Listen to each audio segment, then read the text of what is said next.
চট্টগ্রামের রাউজান পৌরসভার ৭ নং ওয়ার্ডের ছত্রপাড়া, দাসপাড়া, পালপাড়া এলাকায় ২ শতাধিক পরিবারের বাসিন্দাদের যাতায়াতের মাধ্যম ছিল একটি বাঁশের সাঁকো। এমনিতেই সারা বছর সাঁকো নিয়ে ভোগান্তিতে থাকলেও বর্ষা মৌসুম আসলেই এই গ্রামের বাসিন্দাদের পোহাতে হতো অন্তহীন দুর্ভোগ। স্রোতস্বিনী খালে অতিবর্ষণের ফলে সৃষ্ট পাহাড়ি ঢলে অনেক সময় পানিতে তলিয়ে যেত বাঁশের সাঁকো, ফলে সাঁতরিয়ে পার হতে হতো খালটি। পাশাপাশি সারা বছর গ্রামের শতাধিক স্কুল কলেজ শিক্ষার্থীকে জরাজীর্ণ বাঁশের সাঁকোটি পার হয়ে দৈনন্দিন শিক্ষা প্রতিষ্ঠানে যাওয়া আসা করতে হতো।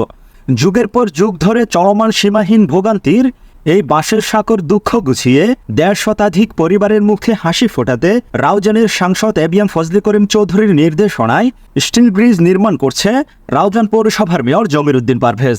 দীর্ঘ ভোগান্তি শেষে স্বপ্নের ব্রিজ নির্মাণে রাউজান পৌরসভার ৭ নং ওয়ার্ডের ছত্রপাড়া, দাসপাড়া, পালপাড়া এলাকায় ২ শতাধিক পরিবারের মাঝে বিরাজ করছে আনন্দ উচ্ছ্বাস।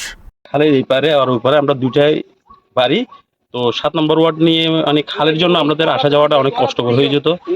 এখন বহু বছর পরে করিম সাহেব, আমাদের এমপি এবিএম ফজলে করিম চৌধুরী আমাদের একটা ব্রিজ দিচ্ছে, এটার জন্য আমরা অনেক খুশি।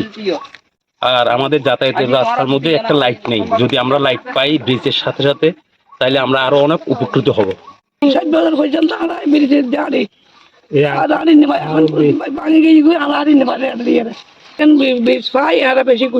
আমরা বহু বছর ধরে সাঁকো দিয়ে চলাফেরা করি, আমরা জন্ম থেকে পর্যন্ত সাঁকো দিয়ে চলা, বহু বছর পরে আমাদের এই ব্রিজটা হচ্ছে।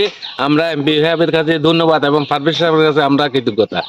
রাউজান পৌরসভার ৭ নং ওয়ার্ডের কাউন্সিলর আজাদ হোসেন বলেন, অত্র এলাকার দীর্ঘদিনের কষ্ট এবং অত্র এলাকার জনসাধারণের স্বপ্ন বাস্তবায়ন হবে।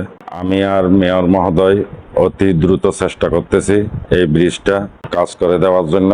অলরেডি মালামাল নিয়ে গেছি ব্রিজের কাজ করার জন্য। আমরা দ্রুত যদি কাজটা সম্পন্ন করতে পারি, এলাকাবাসীর দীর্ঘদিনের কষ্ট, বিভিন্ন ভোগান্তি সমাপ্তি হবে।